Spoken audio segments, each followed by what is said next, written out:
আসসালামু আলাইকুম। সবাইকে আবারও আমন্ত্রণ আমাদের ইন্টেন্ট এডুকেশনের এই ছোট্ট ভিডিওটাতে। আজকে আমরা ছোট একটা বিষয় আলোচনা করব। বেসিক্যালি ইউরোপের যে স্টুডেন্ট ভিসা আছে তার ডেডলাইন নিয়ে। তো সেপ্টেম্বর সেশনে মোটামুটি সব দেশে ডেডলাইনটা ওভার হয়ে গিয়েছে।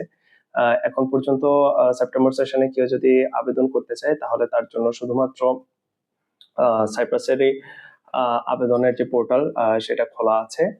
তো সেক্ষেত্রে আমরা যেটা জানাতে চাচ্ছি সেটা হচ্ছে যদি স্টুডেন্টের পুলিশ ক্লিয়ারেন্স, মেডিকেল এবং ব্যাংক স্টেটমেন্ট অগস্টের 30 তারিখের মধ্যে রেডি থাকে, তাহলে সে অ্যাপ্লিকেশন করতে পারবে।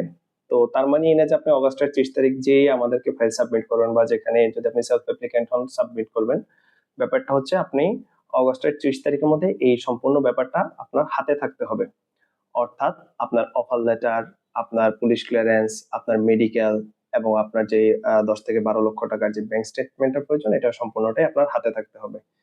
তো অগস্টের 30 তারিখেই তো আসলে হাতে রাখলে হবে না, আপনাকে প্রিপারেশনটা নিতে হবে আরো অনেক আগে থেকে। কারণ পুলিশ ক্লিয়ারেন্সটা সচরাচর আপনার হাতে আসতে অ্যাপ্লিকেশন করার পর, মানে পুলিশ ক্লিয়ারেন্সের অ্যাপ্লিকেশন করার পর 10 থেকে 15 দিন সময় নিয়ে যাবে। মেডিকেলটা করাতে 1 থেকে 2 দিন সময় লাগে। তারপর হচ্ছে আপনার ব্যাংক স্টেটমেন্টের যে টাকাটা, এটা আসলে সবসময় হয়তো আপনার হাতে থাকে না, অ্যারেঞ্জ করবেন। সেক্ষেত্রে আপনার 2, 4, 5, 7 দিন সময় লাগতে পারে। উপরন্তু অফার লেটারটা আসতে 3 থেকে 5 দিন ওয়ার্কিং ডেজ যদি আমি হিসাব করি, বা ওভারঅল 1 সপ্তাহের মতো সময় লাগতে পারে। তো এই সবগুলা বিষয় একটা প্রিপারেশনের জন্য আপনার হাতে আসলে কিছু সময় দরকার। আপনি যদি মনে করেন যে আপনি একদম ডেডলাইনে এসে কাজ শুরু করবেন, তাহলে আসলে কাজটা হয়তো যথার্থ নাও হতে পারে।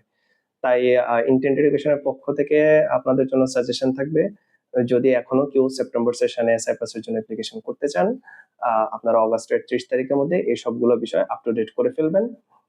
এবং অলরেডি আজকে তো প্রায় মিডল অফ দ্য জুলাই।